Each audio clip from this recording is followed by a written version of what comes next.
हर हर महादेव। दक्ष के द्वारा महान यज्ञ का आयोजन, उसमें ब्रह्मा विष्णु देवताओं और ऋषियों का आगमन, दक्ष द्वारा सबका सत्कार, यज्ञ का आरंभ, दधीचि द्वारा भगवान शिव को बुलाने का अनुरोध और दक्ष के विरोध करने पर शिव भक्तों का वहां से निकल जाना।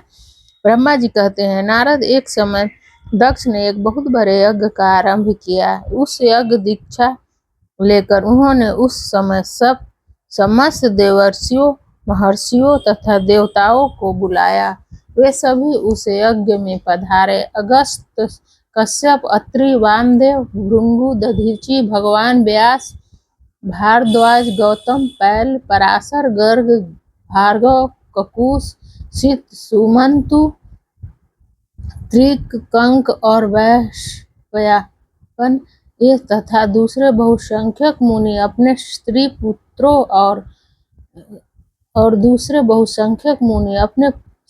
पुत्रों को साथ ले मेरे पुत्र दक्ष के यज्ञ में हर्षपूर्वक सम्मिलित हुए थे। इनके सिवा समस्त देवगण, महान अभ्युदयशाली लोकपालगण और सभी उपदेवता अपनी उपकारक सैन्य शक्ति के साथ वहां पधारे थे।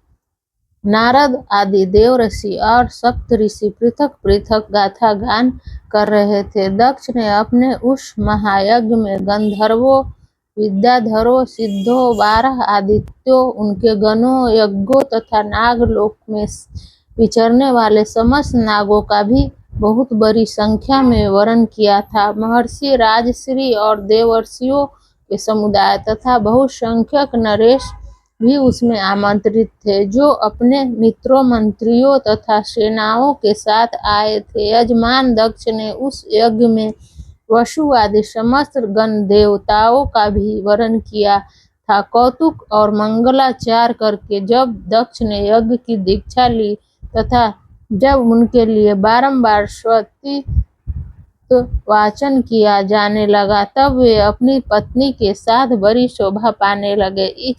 इतना सब करने पर भी दुरात्मा दक्ष ने उस यज्ञ में भगवान शंभु को नहीं आमंत्रित किया।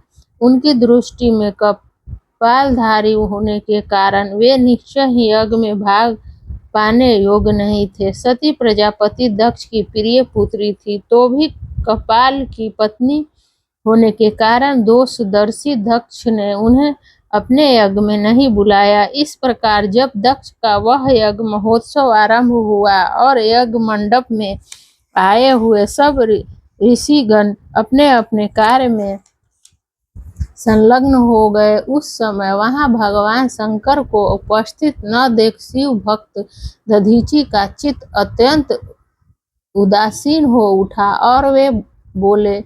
दधीचि ने कहा, मुख्य देवताओं तथा महर्षियों, आप सब लोग प्रशंसा पूर्वक मेरी बात सुने। इस यज्ञ महोत्सव में भगवान शंकर नहीं आए हैं।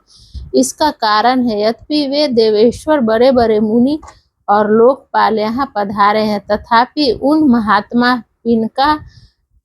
पिनाकपानी शंकर के बिना यह यज्ञ अधिक शोभा नहीं पा रहा है। बड़े बड़े विद्वान कहते हैं कि मंगलमय भगवान शिव की कृपा दृष्टि से ही समस्त मंगल कार्य संपन्न होते हैं। जिनका ऐसा प्रभाव है, वे पुराण पुरुष वृषध्वज परमेश्वर नीलकंठ यहाँ क्यों नहीं दिखाई दे रहे हैं। दक्ष जिनके संपर्क में आने पर अथवा जिनके स्वीकार कर लेने पर अमंगल भी मंगल हो जाते हैं, तथा जिनके 15 नेत्रों से देखे जाने पर बड़े बड़े नगर तत्काल मंगलमय हो जाते हैं, उनका इस यज्ञ में पदार्पण होना अत्यंत आवश्यक है। इसीलिए तुम्हें स्वयं ही परमेश्वर शिव को यहाँ शीघ्र बुलाना चाहिए, अथवा ब्रह्मा, प्रभावशाली भगवान विष्णु, देवराज इंद्र, लोकपाल गणों, ब्राह्मणों और सिद्धों की सहायता से सर्वथा प्रयत्न करके इस समय यज्ञ की पूर्ति के लिए तुम्हें भगवान शंकर को यहाँ ले आना चाहिए। आप सब लोग इस स्थान पर जाएं जहाँ महेश्वर देव विराजमान है। वहां से दक्ष नंदिनी सती के साथ भगवान शंभु को यहाँ तुरंत ले आए। देवेश्वरों, जगदम्बा सहित वे परमात्मा शिव यदि यहाँ आ गए तो उनके सब कुछ पवित्र हो जाएगा।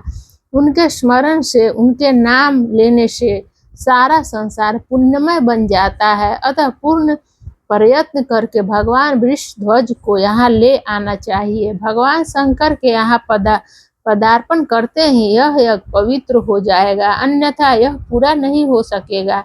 यह मैं सत्य कहता हूँ। दधीचि का यह वचन सुनकर दुष्ट बुद्धि वाले मूढ़ दक्ष ने हंसते हुए से रोष पूर्वक कहा, भगवान विष्णु संपूर्ण देवताओं के मूल हैं, जिनमें सनातन धर्म प्रतिष्ठित है। जब इनको मैंने सादर बुला लिया है तब इस यज्ञ कर्म में क्या कमी हो सकती है। जिनमें वेद, यज्ञ और नाना प्रकार के समस्त कर्म प्रतिष्ठित है, वे भगवान विष्णु तो यहाँ आ ही गए हैं।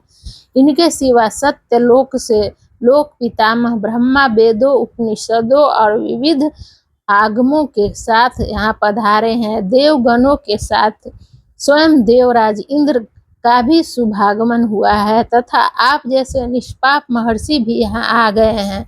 जो महर्षि यज्ञ में सम्मिलित होने के योग्य, शांत और सुपात्र हैं, वेद और वेदार्थ के तत्वों को जानने वाले हैं और दृढ़ता पूर्वक व्रत का पालन करते हैं, वे सब और स्वयं आप भी जब यहाँ पदार्पण कर चुके हैं तब हमें यहाँ रुद्र से क्या प्रयोजन है। विप्रवर, मैंने ब्रह्मा जी के कहने से ही अपनी कन्या रुद्र को ब्याह दी थी। वैसे मैं जानता हूँ हर कुलीन नहीं है, उनके न माता है न पिता है। वे भूतों, प्रेतों और पिशाचों के स्वामी हैं, अकेले रहते हैं। उनका अतिक्रमण करना दूसरों के लिए अत्यंत कठिन है। वे आत्म प्रशंसक, मूढ़, मौनी और ईर्ष्यालु हैं। इस यज्ञ कर्म में बुलाए जाने योग्य नहीं है, इसीलिए मैंने उनको यहाँ नहीं बुलाया है। अतः दधीचि, आपको फिर कभी ऐसी बात नहीं करनी चाहिए। मेरी प्रार्थना है कि आप सब लोग मिलकर मेरे इस महान यज्ञ को सफल बनावे।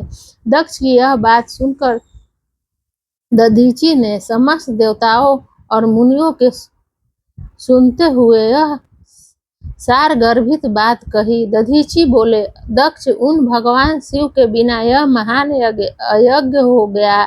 अब यह यज्ञ कहलाने योग्य ही नहीं रह गया। विशेषतः इस यज्ञ में तुम्हारा विनाश हो जाएगा। ऐसा कहकर दधीचि दक्ष की यज्ञशाला से अकेले ही निकल पड़े और तुरंत अपने आश्रम को चल दिए। तदंतर जो मुख्य शिव भक्त तथा शिव के मत का अनुसरण करने वाले थे, वे भी दक्ष को वैसा ही श्राप देकर तुरंत वहां से निकले और अपने आश्रमों को चले गए। मुनिवर दधीचि तथा दूसरे ऋषियों के उस यज्ञ मंडप से निकल जाने पर दुष्ट बुद्धि वाले शिवद्रोही दक्ष ने उन मुनियों का उपहास करते हुए कहा। दक्ष बोले, जिन्हें शिव ही प्रिय हैं, वे नाम मात्र के ब्राह्मण दधीचि चले गए। उन्हीं के समाज जो दूसरे थे, वे भी मेरी यज्ञशाला से निकल गए। यह बड़ी शुभ बात हुई। मुझे सदा यही अभीष्ट है। देवेश, देवताओं और मुनियों, मैं सत्य कहता हूँ, जिनके चित्त की विचार शक्ति नष्ट हो गई है, जो मंद बुद्धि हैं और मिथ्यावाद में लगे हुए हैं, ऐसे वेद बहिष्कृत दुराचारी लोगों को यज्ञ कर्म में त्याग ही देना चाहिए। विष्णु आदि आप सब देवता और ब्राह्मण वेदवादी हैं, अतः मेरे इस यज्ञ को शीघ्र ही सफल बनाएं। ब्रह्मा जी कहते हैं, दक्ष की यह बात सुनकर शिव की माया से मोहित हुए समस्त देवर्षि उस यज्ञ में देवताओं का पूजन और हवन करने लगे। मुनीश्वर नारद इस प्रकार उस यज्ञ को जो शाप मिला उसका वर्णन किया गया। अब यज्ञ के विध्वंस की घटना को बताया जाता है, आदर पूर्वक सुनो। अगले अध्याय में दक्ष यज्ञ का समाचार पा सती का शिव के वहां चलने के लिए अनुरोध, दक्ष के शिव द्रोह को जानकर भगवान शिव की आज्ञा से देवी सती का पिता के यज्ञ मंडप की ओर शिव गणों के साथ प्रस्थान करना। हर हर महादेव।